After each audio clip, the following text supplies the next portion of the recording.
பாட ஆரம்பிக்கிறதுக்கு முன்னாடி நம்ம துவா ஓதிக்கலாம். ரப்பி ஷ்ரஹ்லி சத்ரி வயஸ்ஸிர்லி அம்ரி வஹ்லுல் உக்தத்தம் மின் லிசானி யஃப்கஹு கௌலி. ரப்பி ஸித்னி இல்மா ரப்பி ஸித்னி இல்மா ரப்பி ஸித்னி இல்மா. மையத்தை குளிப்பாட்டுற சுன்னத்தான முறை என்ன அப்படின்னு சொன்னால், மையத்தை குளிப்பாட்டுறதுக்கு முன்னாடி அவங்கள வைக்க போகிறோம் இல்லையா, அந்த கட்டியில் 3 தடவை என்ன பண்ணால் சாம்பிராணி போட்ட புகையினால் காட்டணும். அதுக்கப்புறம் அந்த மையத்தை அந்த கட்டிலில் வச்சுட்டு அவங்களுடைய ஆடையை வந்து ஓரமாக கத்திரிக்கோலை வச்சு கட் பண்ணி என்ன பண்ணுன்னா எடுக்கணும். அதுக்கு முன்னாடி அவங்களுக்கு மேலே இன்னொரு துணியை, கனமான துணியை போட்டுட்டு தான் அவங்க என்ன பண்ணணும், அவங்க போட்டிருந்தா உள் துணியை வந்து மெதுவாக எடுக்கணும். சரிங்களா? நம்ம உயிரோடு இருக்கும்போது மறைவான இடத்த நம்ம பார்க்க மாட்டோம், அதே மாதிரி தொட மாட்டோம்ல. அதே மாதிரி தான் அவங்க மூத்தா போனதுக்கப்புறமும் நம்ம வந்து என்ன பண்ணக்கூடாது, தொடவும் கூடாது, பார்க்கவும் கூடாது. அதாவது தொடும்போது கையில் வந்து கையுறை வந்து கண்டிப்பாக இருக்கணும். சரிங்களா? அதுக்கப்புறம் வந்து அவங்களோட வயிற்றை வந்து லேசாக அப்படி அமுக்கி விடும் போது ஏதாவது நஜீஸ் வெளியே இருந்துச்சு அப்படின்னு சொன்னால் அதை வந்து கையுறாலே க்ளீன் பண்ணி அப்புறம் தண்ணியை ஊற்றி கழுவி விட்டுறணும். சரிங்களா?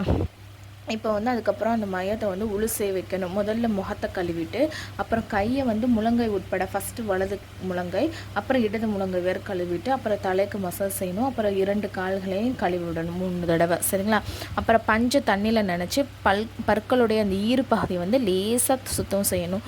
அப்புறம் பிறகு மூக்கில் ஓட்டையில் விட்டு என்ன செய்யணும், சுத்தம் பண்ணணும்.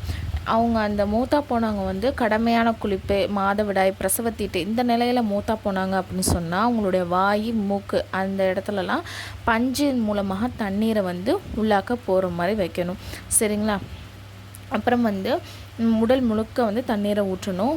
வாய், காது, மூக்கு இதில் வந்து தண்ணீர் வந்து போகாதவாறு என்ன பண்ணணும்னா பஞ்சை வச்சு அடைச்சி வச்சிடணும். அதுக்கப்புறம் தலையில் வந்து சோப்பு இது மாதிரி போட்டு என்ன பண்ணணும், நல்லா சுத்தம் செஞ்சிடணும். அப்புறம் மையத்தை வந்து வலது பக்கமாக படுக்க வச்சு அவங்கள வந்து இலந்தை இலை போட்டு ரொம்ப சூடு இல்லை, லேசாக சூடு செய்யவும் அந்த இலந்தையில போட்டு தண்ணியில் இருக்குல்ல அதை வந்து 3 தடவை என்ன பண்ணணும், தலையிலேருந்து கால் வரையும் அவங்க நனையிறபடி ஊற்றணும். பிறகு வந்து இடது பக்கமாக சாய வச்சு அந்த இலந்தை இலை போடப்பட்ட அந்த தண்ணீரை வந்து மறுபடியும் என்ன பண்ணணும்னா இடது பக்கத்துலேருந்து ஃபுல்லாக தலையிலேருந்து கால் வரையும் ஊற்றணும். பிறகு மையத்தை தனது மேனியின் மேல் சாய்த்து லேசாக உட்கார வச்சு என்ன பண்ணணும்னா வயிற்றை மெதுவாக அப்படி தடவணும். மறுபடியும் ஏதாவது அசுத்தம் இருந்துச்சு அப்படின்னு சொன்னால் அதை ஃபுல்லாக க்ளீன் பண்ணிவிட்டு தொடச்சிட வேண்டியதான்.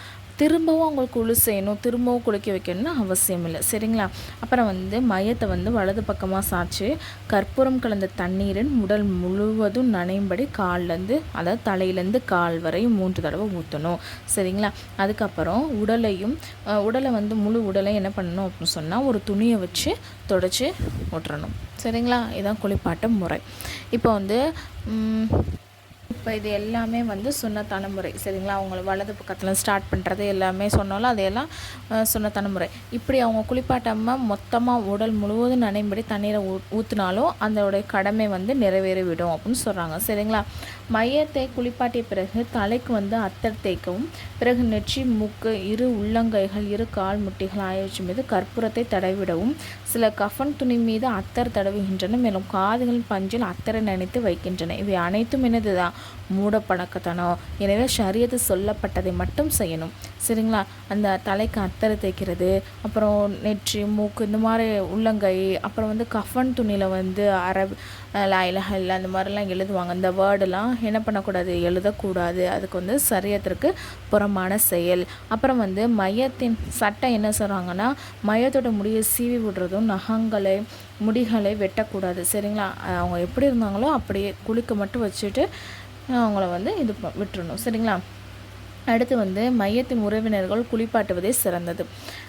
அப்படி யாரும் வரலை அப்படின்னு சொன்னால் ஒரு சாலிஹான பெண் வந்து அவங்கள குளிப்பாட்டலாம். மரணித்த கணவரை மனைவி வந்து குளிப்பாட்டுவதும் கஃன் விடுவதும் கூடும். ஆனால் ஒரு கணவர் வந்து தன்னுடைய மரணித்த மனைவியை வந்து துணியின்றி தொடுவதோ கை வைப்பதோ கூடாது. ஆனால் பார்ப்பதும் ஆடைக்கு மேல் தொடுவதோ என்னது கூடும் அப்படின்னு சொல்கிறாங்க. எச்சரிக்கை: மையத்தை குளிப்பாட்டுகையில் ஏதாவது குறை தெரிஞ்சு அப்படின்னு சொன்னால் அதை என்ன பண்ணக்கூடாது, மற்றவங்கள்ட்ட போய் சொல்லக்கூடாது. அல்லாஹ் காப்பாற்றுவானாக. அப்படி மையத்தின் முகம் மாறிவிட்டால் அதை பற்றி பேசுவதோ விவாதிப்பதோ கூடாது. இப்போ ஒருத்தவங்களுக்கு நல்லா அவங்க உயிரோடு இருக்கும்போது நல்லா ஒயிட்டாக அந்த மாதிரி தான் இருந்திருப்பாங்க. ஆனால் அவங்க மூத்த போகும்போது ரொம்ப கருப்பாக அந்த மாதிரி இருக்கும்போது வேறு உடலில் வந்து தோல் நவன்ட்ருக்குது, தோல் வந்து அழுகி போயிருக்கு. இந்த மாதிரி விஷயங்கள்லாம் இருக்கும்போது நம்ம பார்த்துட்டு என்ன பண்ணக்கூடாது, மற்றவங்கள்ட்ட போய் அதை பற்றி டிஸ்கஷன் பண்ணிவிட்டு இவங்க இப்படி பண்ணனால தான் எல்லாம் இப்படி ஆக்கிட்டு அந்த மாதிரி விஷயங்கள்லாம் நம்ம பேசவே கூடாது. சரிங்களா? அடுத்தது, மையத்தை குளிப்பாட்டுபவரும் குளிப்பாட்டிய பிறகு குளிப்பதும் முஸ்தஹபாகும். அது வந்து கட்டாயம் கிடையாது, ஆனால் அது ஒரு விருப்பமான செயல் தான். சரிங்களா? மையத்தை குளிப்பாட்டினவங்க திரும்ப குளிக்கிறது. அதுக்கப்புறம் வந்து மையத்தை குளிப்பாட்டும் சுன்னத்தான முறை யாது? கொஷின். அடுத்த கொஷின் வந்து மையத்தை எவர் குளிப்பாட்டுவது சிறந்தது? தேர்ட் கொஷின் வந்து மையத்தை குளிப்பாட்டியவர் குளிப்பதன் சட்டம் என்ன? இப்போ ஒருத்தவங்களுக்கு மரணம் வருது அப்படின்னு சொன்னால் அவங்களுடைய கால்கள்லாம் என்ன ஆயிரும், வலு விழுந்து விடும். அவங்களுடைய மூக்கு வந்து லேசாக கோணில் ஆகிவிடும். கண்ணம்லாம் ஃபுல்லாக அமுங்கிரும். மூச்சு அவங்களுக்கு வேக வேகமாக போக ஆரம்பிக்கும். அப்போ அவங்கள என்ன பண்ணணும் அப்படின்னு சொன்னால், வலது பக்கமாக கிப்லா முன்னோக்கி ஒருங்கிணைச்சு படுக்க வச்சு அவங்க கிட்ட உட்காந்து 2ஆம் கலிமா சவுண்டாக ஓதணும். அஷ்ஹது அல்லா இலாஹ இல்லல்லாஹ் வ அஷ்ஹது அன்ன முஹம்மதன் அப்துஹு வ ரசூலுஹு நம்ம ஓதிக்கிட்டே இருக்கணும். அவங்க வந்து சக்கராத்தில் இருக்கக்கூடியவங்க வந்து அதை ஒரு தடவை ஓதிட்டாங்க அப்படின்னு சொன்னால் நம்ம ஸ்டாப் பண்ணிடலாம். அப்படி அதை ஓதிட்டு கொஞ்சம் நேரம் கழித்து வேறு ஏதாவது பேச ஆரம்பிச்சிட்டாங்க அப்படின்னு சொன்னால் திரும்பவும் நம்ம ஓத சொல்லிக் கொடுக்கணும். அவங்கள வந்து என்ன பண்ணக்கூடாது, கட்டாயப்படுத்தக்கூடாது. சரிங்களா? இப்போ அவங்க மூத்த போயிட்டாங்க அப்படின்னு சொன்னால், இன்னா லில்லாஹி வ இன்னா இலைஹி ராஜிஊன் அல்லாஹும்ம அஜிர்னி ஃபி முசீபத்தி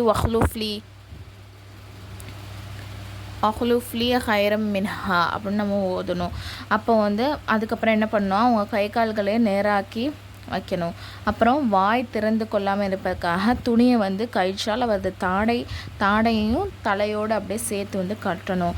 மேலும் அகன்று விடாமல் இருப்பதற்காக 2 பெரு விரல்களையும் என்ன பண்ணணும், ஒன்றாக கட்டிவிட வேண்டும், காலோடைய 2 பெரு விரலையும். மேலும் இந்த துவாவை ஓதிக்கொண்டே மெதுவாக கண்களை மூட வேண்டும். பிஸ்மில்லாஹி வஅலா மில்லதி ரசூலில்லாஹ் அல்லாஹும்ம யஸ்ஸிர் அலைஹி இம்ராஅஹு வஸஹில் அலைஹி மா பஅதஹு வஸஅத்ஹு பிலிகாயிக வஜஅல் மா خرج இலைஹி கைரம் மிம்மா خرج அன்ஹு. அதுக்கப்புறம் என்ன பண்ணோம் அப்படின்னு சொன்னால், பிறகு ஒரு போர்வை மையத்தின் மீது போத்தி ஒரு பாயின் மீதோ அல்லது ஒரு கட்டில் மீதோ அவங்கள வைக்கணும். பூமி மீது என்ன பண்ணக்கூடாது, வைக்கக்கூடாது. பிறகு அவருடைய ஜனாசா தொழுகையின் துவா செய்யக்கூடிய மக்கள் அதிகமாக இருப்பதற்காக வேண்டி அவருடைய உறவினர்கள், நண்பர்கள் மரண செய்தியை வந்து சொல்லி அனுப்பணும். மேலும் துரிதமான அவங்கள வந்து அடக்கம் பண்ணுறதுக்கு என்ன பண்ணணும், ஏற்பாடை செய்யணும். மையத்தை குளிப்பாட்டுவதற்கு முன் அதன் அருகில் குர்ஆன் ஷரீஃப் ஓதுவதோ மாதத்தீட்டு பிரசவ தீட்டும் உள்ள பெண்கள் வந்து செல்றதோ கூடாது. இந்த படத்துடைய கொஸ்டின் என்ன அப்படின்னு சொன்னால், மரணித்து கொண்டிருப்பவருக்கு அருகில் எதை சப்தமாக ஓத வேண்டும்? ஒருவரின் மரணத்தின் அறிகுறி தெரிந்தால் என்ன செய்யணும்?